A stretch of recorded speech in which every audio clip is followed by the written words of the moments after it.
Merhabalar, hoş geldiniz arkadaşlar. Yeni videoda böyle bir geri dönüşüm değerlendirme projesi yapacağım. Bunlar küçülen çoraplar. Böyle çorapların biliyorsunuz eskise bile taban kısımları eskiyor, konçları eskimiyor. Ben de bu çorabın konç kısmını kullanarak tatlı bir bileklik yapacağım. Şimdi hemen başlayalım. Şöyle konç kısmının şöyle bakın topuktan itibaren olan kısmını kesiyorum.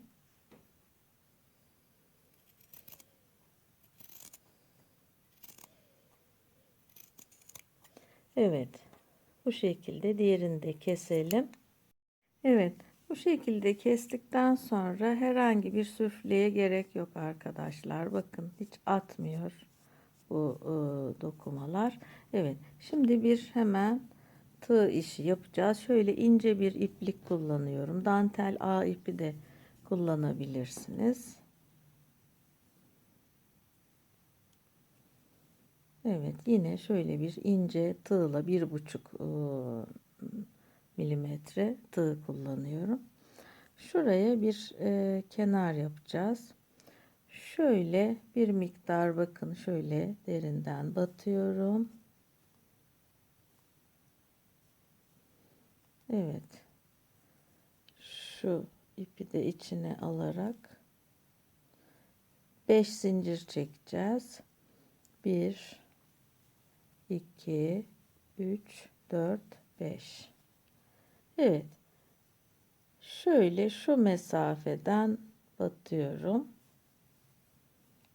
Şöyle 1 2 3 4 5. 1 2 3 4 5.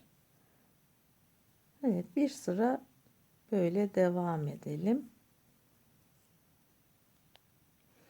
Evet, bu şekilde yaptık.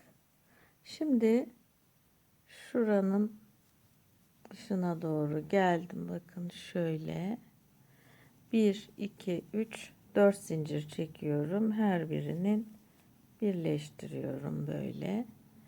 1 2 3 4 zincir. Şöyle.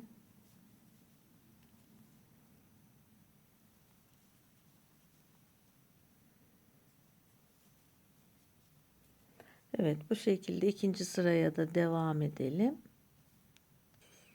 Evet, iki sırayı da tamamladık bu şekilde. Şimdi şuranın boşluğuna geliyorum. Evet, şuraya geldim. Şimdi buradan 1 2 3 zincir çekiyorum. Aynı yere üçlü trabzan doluyorum. Aynı yere üçlü trabzan ve bir sonrakine şöyle batıyorum. Yine bu aynı şekilde 1 2 3 zincir dola, aynı yere 1 2 üçlü trabzan dola, aynı yere üçlü trabzan ve buraya kıstır. Evet, bunu da yapıp tığ işi kısmını bitireceğiz. Şöyle. Evet, bu şekilde tamamladık kenar dantelini. Şöyle. Üstüne de şöyle tersinden buharlı ütü sürdüm arkadaşlar. Böyle kalıp gibi oldu. Şimdi şöyle bir dantelim var. Bunu büzdüm. Şuraya uyacak şekilde. Şöyle hafif böyle esneterek dikeceğiz buraya. Evet, önce bir iğneleyelim. Evet, tam şu tığladığım yerin dibinden şöyle, burası tersi, şuradan dikmiştim şöyle.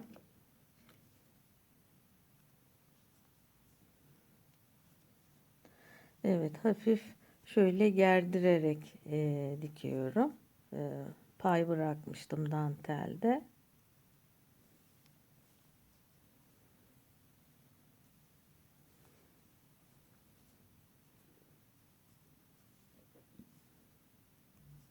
Evet, iğneleyelim, sonra dikeceğiz.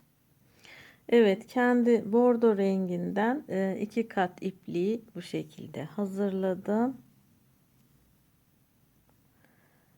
Şöyle elde makine dikişi dikiyorum. Evet, dikelim etrafını. Evet arkadaşlar, üzerinin dantelini diktim bu şekilde. Süslemesini de yaptım. Dilediğiniz şekilde süsleyebilirsiniz. Çok şeker oldular. Şöyle bir deneyelim. Evet. Şöyle. Çok tatlı oldu. Evet, pratik, hemen bir saatin içinde yapılabilecek bir çalışma oldu. Evet. Umarım sizler için de faydalı bir video olmuştur. Diğer projelerimde görüşmek üzere. Şimdilik hoşça kalın.